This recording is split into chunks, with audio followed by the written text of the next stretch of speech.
kemudian polisi akhirnya mengadakan sayembara sebesar 300.000 euro kepada siapapun yang bisa memberikan informasi tentang wanita tanpa wajah tersebut untuk ditangkap ya. Itu saking keselnya itu sampai akhirnya diadakan tes DNA besar-besaran sampai 3.000 wanita. Hai guys, assalamualaikum warahmatullahi wabarakatuh. Thank you so much yang udah klik video ini. Kali ini aku akan bercerita tentang satu kasus pembunuhan misteri yang terjadi di Jerman pada tahun 1993 yang dilakukan oleh seorang wanita yang tidak memiliki wajah. Bagaimana kisahnya? Oke baik ya, sebelumnya buat yang belum like bisa tekan tombol like, subscribe, komen, dan juga share kalau kamu suka dengan video ini. Oke, kita lanjut ke kisahnya. Dia dijuluki dengan The Hellborn Ghost atau dijuluki juga dengan The Phantom of Hellborn dan dijuluki juga dengan The Woman Without a Face. Bagaimana kisahnya? Here we go.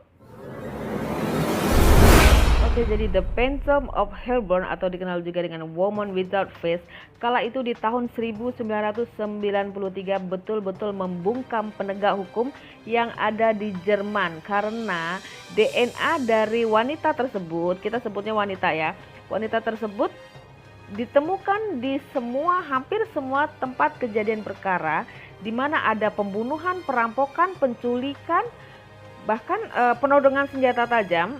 Ada DNA yang ditinggalkan di situ milik seorang wanita. Bahkan tidak hanya terjadi di Jerman, juga di Prancis dan juga Austria. Juga ditemukan di Slovakia, Serbia, Albania, dan Rumania. Jadi si wanita ini dia ada di tempat-tempat tersebut dalam jangka waktu yang tidak terlalu lama gitu ya. Padahal jaraknya itu kan sangat jauh. Itu yang menjadi pertanyaan dari pemerintah, penegak hukum di Jerman ini, kenapa wanita ini bisa berpindah-pindah tempat dengan sangat cepat sekali. Itu yang menjadi sebuah misteri yang membuat mereka pusing memikirkannya ya.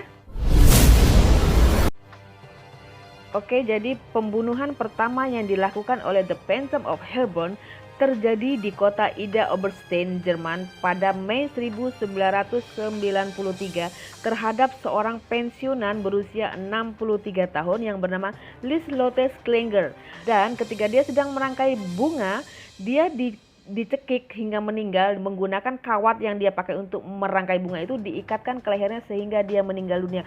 Akhirnya polisi melakukan olah TKP dan forensik, akhirnya ditemukan bahwa ada cangkir teh tempat dia minum biasanya. Selain dari DNA Liselotte juga ditemukan DNA lain. Nah, itu yang menjadi rahasia dan itu pertama kali ditemukan DNA dari si Phantom of Hellborn tersebut. 8 tahun setelah kejadian pertama, kemudian The Phantom of Hellborn kembali membunuh. Kali ini korbannya bernama Joseph Wilzenbeck berusia 61 tahun dari kota Freiburg, Jerman. Kali ini dia meninggal sama dengan cara dicekik juga, tapi kali ini dicekik dengan benang. Dan lagi-lagi polisi tidak bisa menemukan barang bukti apapun, saksi apapun kecuali bukti dari DNA si wanita tanpa wajah tersebut. Itu juga yang ditemukan di tempat kejadian si Liselotte tadi waktu meninggal. Itu yang membuat polisi kemudian berpikir bahwa yang membunuh mereka berdua ini adalah satu orang yang sama. Tapi sayangnya lagi-lagi polisi missing, tidak bisa menemukan siapakah wanita pemilik DNA tersebut.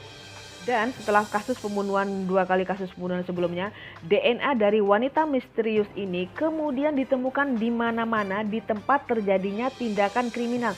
Ini membuat pemerintah, penegak hukum, para polisi ini semakin pusing gitu loh. Jadi di mana ada tindakan kriminal, di situ ada DNA-nya yang dia tinggalkan. Seperti di perampokan, pembobolan, bahkan penerobosan masuk rumah orang secara paksa. Bahkan pernah terdapat di sebuah ambulan yang mengangkut 3 orang korban mayat. Di situ di kota Georgia juga ditemukan DNA dari wanita tersebut. Ini seperti sesuatu yang missing gitu loh. Kenapa dia ada di mana-mana? Kita berharap dia itu mungkin hantu. Karena apa? Kalau udah hantu udah selesai masalahnya kan. Tapi ini bukan hantu. Dia bukan hantu, dia nyata gitu. Hanya saja dia tidak pernah tertangkap dan tidak memiliki wajah. Itu yang dikatakan pemerintah Jerman, yang saking keselnya dia wanita tanpa wajah yang sanggup membunuh. Bahkan menurut catatan hampir ada di 40 TKP wanita ini bersamaan, bukan bersamaan ya, maksudnya dalam jangka waktu yang begitu cepat, begitu dekat. Dia ada di situ tuh. sehingga DNA-nya memang sengaja kayaknya ditinggal di situ agar mengejek kepolisian untuk menangkap dia, dan polisi tidak sanggup untuk menangkap wanita tersebut. Dan sampai akhirnya pada tanggal 25 April 2007 seorang polisi wanita bernama Michelle Kissweather itu berasal dari kota Heilbronn. Itu kenapa kasus ini dinamakan The Heilbronn Ghost, karena ini awal mulanya di mana polisi betul-betul merasa gerem dan marah gitu ya, karena kerabatnya sendiri, temannya sendiri itu menjadi korban, dan DNA-nya lagi-lagi ditemukan. Kemudian polisi akhirnya mengadakan sayembara sebesar 300.000 euro kepada siapapun yang bisa memberikan informasi tentang wanita tanpa wajah tersebut. Yang keselnya itu sampai akhirnya diadakan tes DNA besar-besaran sampai 3.000 wanita, itu termasuk para pemulung gelandangan yang nggak punya rumah, juga yang narkoba, pemakai narkoba itu ditangkap semua. Itu bukan cuma orang itu, juga seluruhnya juga kena gitu, cuma mereka lebih memfokuskan kepada mereka yang tunawisma ini ya. Dan hasil dari tes DNA terhadap 3.000 wanita jalanan itu hasilnya nihil. Dan akhirnya pemerintah Jerman, kepolisian Jerman memutuskan untuk mengeluarkan pengumuman bahwa wanita The Woman Without a Face ini sebagai seorang pembunuh berantai yang sudah membunuh lebih dari 6 orang. Salah satunya adalah seorang polisi, juga perampokan, penculikan, penerobosan rumah orang. Itu sebagai pembunuh berantai yang paling dicari di Jerman ketika itu ya. Dan setelah hampir 15 tahun, akhirnya pada bulan Maret 2009 ada mayat ditemukan, mayat seorang imigran yang mati terbakar ditemukan, dan ada IC-nya, ada dompetnya. Di situ kelihatan KTP. Di situ ditemukan DNA dari si Phantom tadi, si pembunuh tadi. Jadi akhirnya setelah dilakukan tim forensik melakukan pemeriksaan, ya sudah, berarti yang membunuh itu adalah wanita itu. Tetapi sama temennya, temen tim forensik ini, dipinjemlah si KTP tadi tuh, diperiksa ulang lagi. Ternyata diperiksa ulang, DNA tersebut sudah tidak ada di situ. Kemudian mereka mulai curiga ada sesuatu yang mereka lewatkan selama ini. Jadi diperiksa pertama itu DNA-nya ada, kemudian diperiksa lagi DNA-nya udah tidak ada. Jadi sama sekali udah hilang gitu. Mereka mulai curiga, nih jangan-jangan ada yang missing nih. 15 tahun mereka mencari seseorang yang di mana gitu ya. Akhirnya justru mereka menemukan wanita yang sebenarnya punya DNA itu. Akhirnya ditemukan tetapi tidak dipenjarakan. Apa? Wanita tersebut adalah seorang buruh pabrik yang memproduksi kapas. Jadi yang terkontaminasi itu kapasnya. Kapas yang untuk mencoba ini kayak ini ya. Kalau kita mau cari sidik jari biasanya dibersihin dulu pakai kapas kan. Ternyata tadinya nggak ada DNA jadi ada DNA. Karena kapas itu mengandung keringat dari perempuan yang kerja di pabrik tadi memproduksi kapas itu. Oke, dan pada akhirnya kepolisian meminta maaf dan melakukan klarifikasi dan juga menerangkan bahwa The Phantom Woman, The Heilbronn Ghost itu tidak ada. Semua itu tidak ada. Jadi yang ada hanyalah kesalahan dari kapas yang digunakan oleh kepolisian untuk menguji DNA itu sudah terkontaminasi oleh seorang wanita. Dia tidak disebutkan namanya, tidak ditunjukkan wajahnya, hanya menyatakan daerah di mana kapas itu diproduksi, yaitu di daerah Bavaria. Di sanalah wanita itu bekerja tidak menggunakan sarung tangan plastik, kan latex itu biasanya ada kan sarung tangan yang memang khusus untuk para pekerja dipakai itu ya. Dia tidak menggunakan itu sehingga keringat yang ditimbulkan dari tangannya itu nempel di kapas. Sebenarnya dari pihak perusahaan juga sudah mengkonfirmasi bahwa itu tidak diproduksi untuk tim forensik ataupun analisis. Jadi memang dipakai untuk umum seperti kayak perempuan yang untuk make up atau segala macam. Tapi ternyata dengan kepolisian itu diambil untuk melakukan tes DNA dan juga melakukan tes sidik jari dan lain sebagainya. Itulah kesalahan polisi selama 15 tahun.